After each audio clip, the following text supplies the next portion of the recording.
रहा है या फिर विपक्ष जिन बिंदुओं को लेकर विरोध कर रहा है उस पर वो चर्चा कर रही है कि नहीं नहीं विपक्ष आरक्षण के समर्थन में तो है, विरोध है डिलिमिटेशन को लेकर। क्या कह रही हैं महिलाएं? देखिए, अगर कहीं ना कहीं देखा जाए तो महिलाओं के अधिकारों का तो हनन किया जा रहा है, लेकिन अगर हम इस बिल को देखें तो ये कहीं ना कहीं इंडियन कॉन्स्टिट्यूशन का पार्ट है और भारतीय संविधान में महिलाओं के लिए आरक्षण और उनके अधिकार को 3 भागों में बांटा गया है: समानता का अधिकार, विशेष सुरक्षा और राजनीतिक भागीदारी। अगर हम राजनीतिक पॉलिटिकल रिजर्वेशन की भी बात करें तो कॉन्स्टिट्यूशन में बहुत सारे हमें राइट्स दिए गए हैं, चाहे वो आर्टिकल 243 की बात करें, आर्टिकल 243(3) की बात करें या आर्टिकल 333 या 332 की बात करें।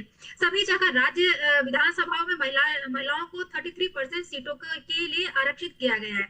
मौलिक अधिकार, हमें फंडामेंटल राइट्स भी मिले हैं, लेकिन जो ये डिले किया जा रहा है तो इसके पीछे अगर हम तर्क भी करें तो कहीं ना कहीं जेन्युइन भी लगता है, क्योंकि ये आगे चल के ऐसा ना हो कि कानूनी दाव पेच खेल लिए जाए इस पर, तो वो एक इंतजार करना भी कहीं ना कहीं सही भी है। मैं किसी राजनीतिक पक्ष का ना तो विरोध कर रही हूँ ना ही मैं फेवर कर रही हूँ, लेकिन नारी शक्ति वंदन अधिनियम हम महिलाओं के लिए बहुत जरूरी है। आज देखा जाए तो हमारे देश की प्रेसिडेंट भी एक महिला है। मध्य प्रदेश में बीजेपी की सीटों में अधिकतर महिलाएं ही हैं और चाहे हम सांसद की बात करें तो वहां पे भी 6 MP बीजेपी से ही हैं। तो बीजेपी कहीं ना कहीं महिलाओं के लिए कार्य कर रही है, नो डाउट, इसके लिए हम समर्थन भी करते हैं, लेकिन अगर परिसीमन की बात को देखा जाए तो ये एक कॉन्स्टिट्यूशनल प्रोसीजर है।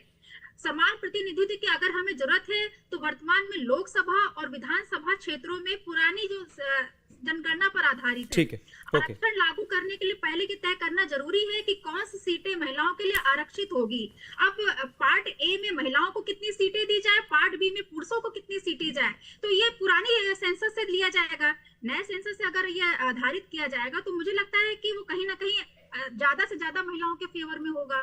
ठीक है, लेकिन अब पुराने से कहां लिया जाएगा, उसमें तो समर्थन मिल ही नहीं रहा है। रश्मि जी देखिए, अब ये तो क्लियर है कि विपक्ष ने पुरानी